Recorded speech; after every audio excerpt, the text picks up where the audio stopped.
Seguimos nesse assunto, é cobertura total aqui na CNN Brasil para você. Vamos falar mais sobre a invasão aos prédios dos três poderes. Agora conversamos com o analista criminal e membro do Fórum Brasileiro de Segurança Pública, Guaraci Mingardi. Guaraci, muito obrigada por nos atender nessa segunda-feira. Um bom dia. Bom dia para vocês, bom dia para todo mundo que está ouvindo essa hora bem matinal. Pois é, daí nosso agradecimento em dobro, Guaraci, por estar conosco nesse início de segunda-feira. Eu vou iniciar aqui a nossa conversa fazendo referência a algumas declarações que acompanhamos durante a nossa cobertura.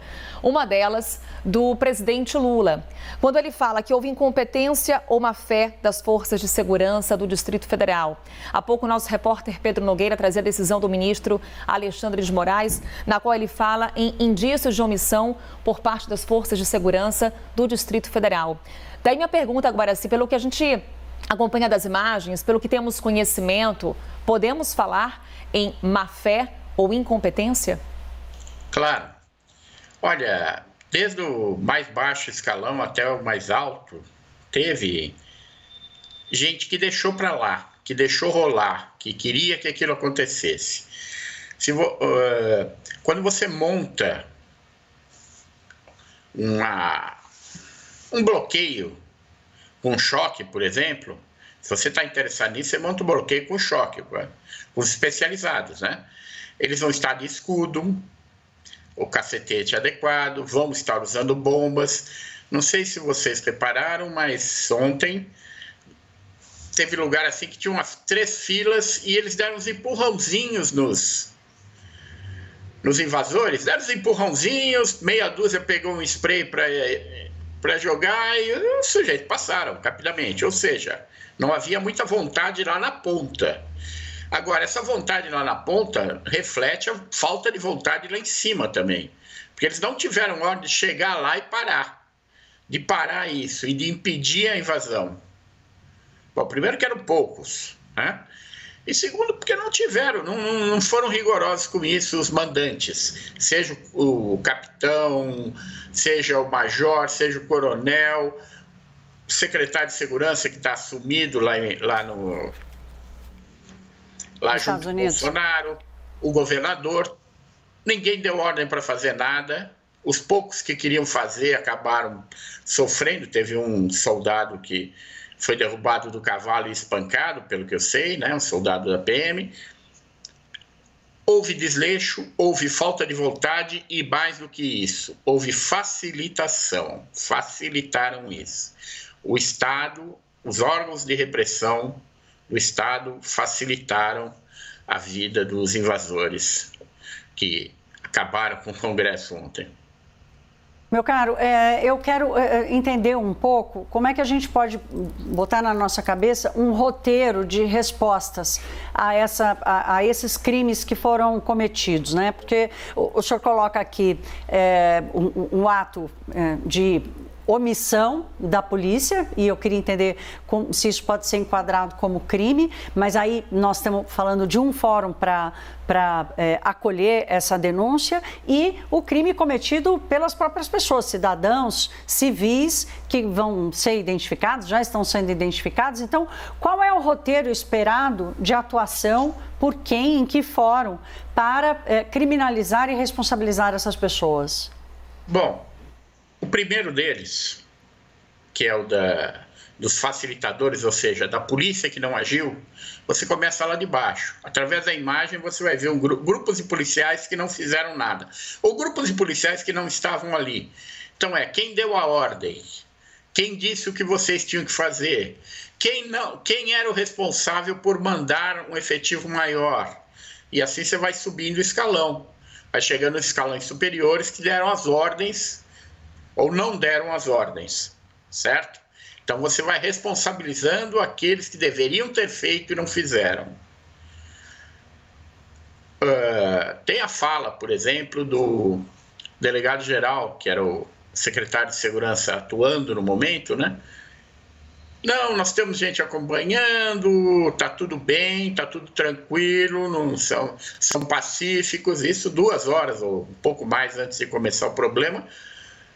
Ou ele é cego, certo?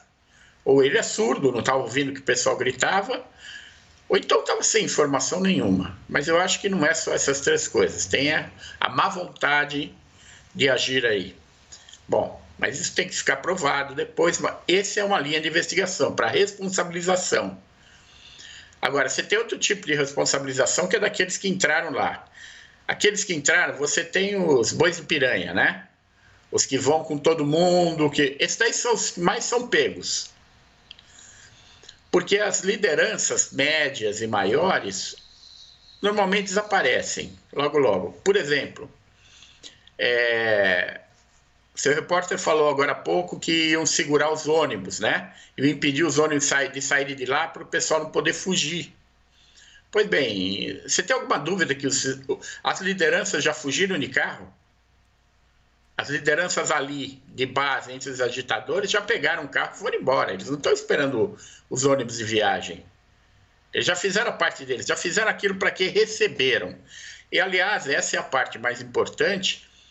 Não é só ficar atrás de quem está lá, é ficar atrás de quem bancou isso. Nós estamos falando de algumas pessoas que passaram 2 meses sem fazer nada. Gente que não tem, evidentemente, dinheiro para ficar 2 meses sem fazer nada. Alguém estava bancando eles lá no acampamento, alguém bancava comida, alguém bancava um salário para eles, bancava tudo. Bom, vamos chegar nele. E uma das maneiras mais fáceis de você chegar, tem além da questão da internet, que você tem muita chamada para ir para lá pela internet, você tem outras testemunhas ali, tem 100 ônibus, então você tem 100 motoristas ali. De quem é o ônibus?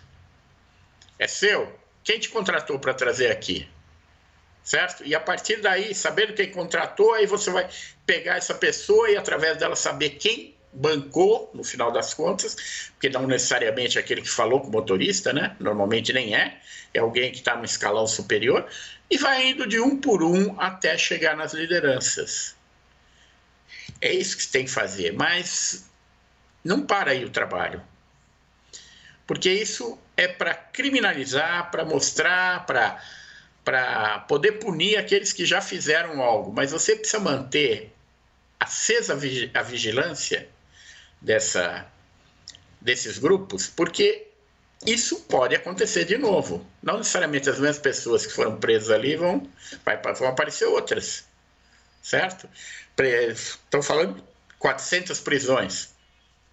Ontem se falou em 4.000 invasores. Quer dizer, 90% está solto, né? 90% não foi identificado ainda. Temos que identificar. Temos que saber quem é. Nossa analista Basília Rodrigues, lá na Capital Federal, ela também tem uma pergunta. Participa dessa conversa conosco. Basília. Oi, Guaraci, tudo bem? Bom dia para o senhor, obrigada pela presença aqui. O que o interventor pode fazer na condição daquele que vai comandar, a partir de agora, já está comandando a segurança pública? Olha, notadamente, há muitos bolsonaristas dentro da Polícia Militar do Distrito Federal. Isso não é uma crítica, isso é simplesmente um relato de como eles se apresentam nas redes sociais, em conversas abertas também aqui pela Capital Federal. O interventor poderá, na condição de comandante dessas forças, trocar o comando da PM, por exemplo? Bom, não sei até que ponto ele pode ir nessa circunstância específica, mas ele pode delegar poder para quem ele quiser. Ele pode delegar o poder XYZ para alguém de confiança. Então, quem vai cuidar da investigação, ele pode colocar alguém de confiança. Não precisa ser o delegado geral que vai determinar quem vai fazer a investigação. Ele está lá para isso. Ele tem poder para delegar o poder dele. Então, ele pode escolher, até certo ponto, dentro do efetivo das polícias, né? E também um pouco, não só das polícias, mas também do que vem de fora, porque falaram que vai polícia de outros estados. Ele vai ter um contato maior com a Polícia Federal, que aí pode negociar quem vai comandar as ações investigativas também na Polícia Federal. Mas isso tem que ser feito com relativa cautela, porque a maioria dos policiais brasileiros se diz bolsonarista. Isso não é nenhuma novidade para ninguém. Agora, tem graus de bolsonaristas. Você tem os bolsonaristas que são profissionais, eles vão fazer o trabalho deles. E você tem aqueles que vão para apoiar coisa dessa, que vão tirar selfie, que nem aconteceu ontem, né? Ficar tirando selfie com os invasores. Então você tem que separar o joio do trigo aí para poder trabalhar. Esse é o primeiro trabalho. O primeiro trabalho é separar aqueles que vão produzir daqueles que só vão enrolar e passar um pano. E Guaraci, o que a gente pode esperar daqui para frente para garantir a segurança pública, não só da capital federal, mas do país? A gente sabe que há mobilizações, há acampamentos, ainda há uma série de pequenos grupos de manifestantes espalhados pelo Brasil. Como deve agir nesse momento a segurança pública para garantir a tranquilidade do nosso país? Bom, primeiro, a identificação, vai tendo que, aos poucos, ir identificando todo mundo, saber onde estão. Vou dar um exemplo bem claro. Os acampamentos começaram a diminuir há uma semana. Depois da posse do Lula, os acampamentos nos estados começaram a diminuir. Muitos do que desapareceram eram as lideranças as que apareciam no microfone, chamavam para fazer isso ou aquilo. Ninguém foi atrás dessas lideranças, porque eles foram para Brasília fazer alguma coisa. Eles não saíram de lá e voltaram para casa. Essas eram as lideranças pagas. Então a gente tem que ficar vendo como se deslocam essas lideranças, para onde elas vão ou não, para então poder